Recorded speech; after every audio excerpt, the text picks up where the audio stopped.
dia tak akan berlaku lah. Usalli, usalli, usalli, dia tak akan berlaku macam tu.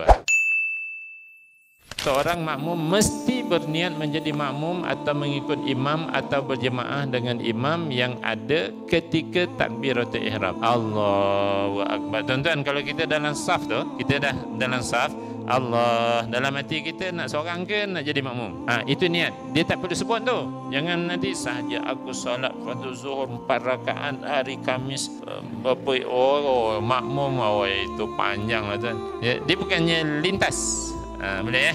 No lintas niat, no masuk niat. Saya guna perkataan ada niat, ada niat kan. Dia pukul orang tu, niatnya apa?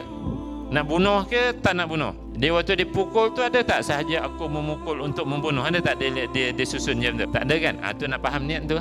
Ya, kalau dipukul tu sebab dia marah, tiba-tiba untuk mati, maka dia charge di mahkamah bunuh tanpa niat. Betul kan? Jadi dia kena susun tak perkataan masa dipukul. Ya. Jadi kalau faham konsep niat dalam solat macam tu, dia tak akan berlaku lah. Usalli, usalli, usalli, dia tak akan berlaku macam tu. Ya, yang berlaku macam tu mungkin dia belajar hakikat-hakikat makrifat dalam-dalam sangat. Dia boleh jadi macam tu.